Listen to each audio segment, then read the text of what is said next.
Building को अब शुरू करो। ताजमहल जो बनाया गया है ये शाहजहां ने अपनी थर्ड वाइफ मुमताज की यादगार में बनाया था। मुमताज रहने वाली ईरान की थी जिससे शाहजहां ने लव मैरिज की थी। तीन वाइफ, इससे पहले दो वाइफ थी, उनका नाम फतेहपुरी बेगम और दूसरी वाइफ का नेम खंडारी बेगम था। पहली वाइफ और दूसरी वाइफ से अरेंज मैरिज की, तीसरी वाइफ से लव मैरिज की। तो पहली दूसरी वाइफ के कोई बच्चे नहीं थे।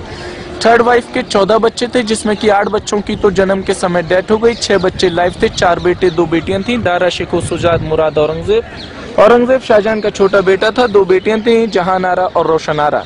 ताजमहल ने जब ये बिल्डिंग, शाहजहां ने जब ये बिल्डिंग बनाई मुमताज की याद में, तो ताजमहल की व्हाइट बिल्डिंग को बनाने में 17 साल लगे और 5 साल के अंदर में यहाँ मस्जिद और गेस्ट हाउस बना के कंप्लीट किया गया। तो कंटिन्यू जब 22 ईयर्स 20,000 वर्कर्स ने ताजमहल की बिल्डिंग को बनाने में लगाए, तो 18,000 लेबर शाहजहां ने ईरान से बुलवाई, 2,000 लेबर ताजमहल को बनाने के लिए इंडिया से आई। ये जो देखे मस्जिद है, मस्जिद को बनाया गया है वेस्ट साइड में, और इसी तरीके की दूसरी बिल्डिंग ईस्ट साइड में बनाई गई है, उसको गेस्ट हाउस कहते हैं, जमान खाना। दोनों बिल्डिंग्स को देखने पर एक जैसी बनाई गई है। मुस्लिम हो चाहे हिंदू, इसको देखने में बहुत कंफ्यूज हो जाता है कि मस्जिद कौन सी है, गेस्ट हाउस कौन सा है। इजी सॉल्यूशन ये होता है कि मस्जिद को हमेशा वेस्ट साइड में बनाया जाता है एशियाई कंट्री के अंदर में। वेस्ट में इसलिए बनाया जाता है कि जो डायरेक्शन है मक्का मदीने का, सऊदी अरब का, वो वेस्ट में है, इसलिए मस्जिद वेस्ट में बनाई जाती है। ताजमहल की बिल्डिंग को बराबर देखने के लिए उधर में एक प्रैक्टिकली बिल्डिंग बनाई गई गेस्ट हाउस की, ताकि ताजमहल की व्हाइट बिल्डिंग को आप लोग लुक लाइक 4 साइड से सेम देख सकें।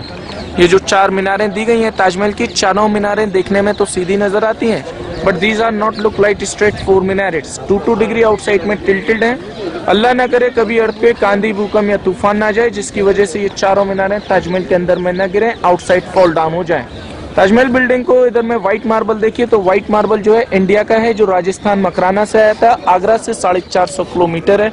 और रेड स्टोन जो आया वो यहाँ फतेहपुर सीकरी से आया, जो आगरा से 45 किलोमीटर है।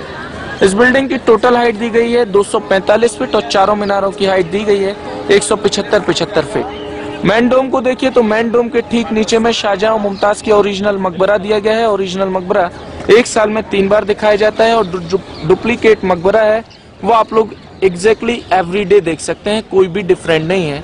लेकिन डोम के ऊपर में जो पूरा कलश लग रहा है, उस कलश के ऊपर में हाफ मून दिया गया है, जो मुस्लिम लोगों का सिंबल होता है। और डोम के हाफ मून के बिल्कुल मिडिल में अल्लाह लिख रहा है, और उसके बैक साइड से देखें तो मोहम्मद लिखा गया है। इस डोम के मिडिल में देखिए बहुत सारे डोम्स के ऊपर में हुक लगाए गए हैं। 1971 के अंदर में इंडिया पाकिस्तान वॉर हुआ था, तो उस वॉर टाइमिंग में इस बिल्डिंग को काले कपड़े से इंडियन गवर्नमेंट ने कवर्ड कर दिया था, ताकि ये बिल्डिंग्स नाइट के अंदर में ग्लो होती हुई दिखाई ना दे।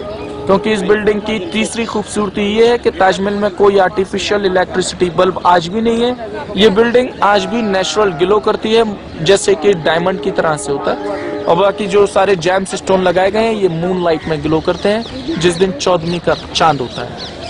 ये फ्रंट जो आयतें लिखी है। बाकी जो मेन गेट के ऊपर में कुरान शरीफ की आयतें लिखी हुई हैं, तो सबसे पहले गेट के अंदर से जो शाही दरवाजा है वहां से आते हैं, वहाँ सूरत फज्र, और सूरत फज्र के बाद सूरत शम्स, वो बाकी व्हाइट ताजमहल की बिल्डिंग पे टोटल सूरत यासीन लिखी गई है। कुरान शरीफ का मेन चैप्टर है, हार्ट ऑफ द कुरान, जो ताजमहल के अंदर में चारों तरफ लिखा गया है। ये राइटिंग नहीं है, पेंट नहीं है, मार्बल के अंदर स्टोन को इनलेट किया गया है।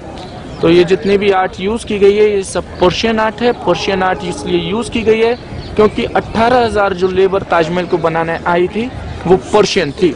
तो पर्शियन लोगों ने इस सारी क्राफ्ट को, इस सारी आर्ट को अपने हाथों से बना के तैयार किया।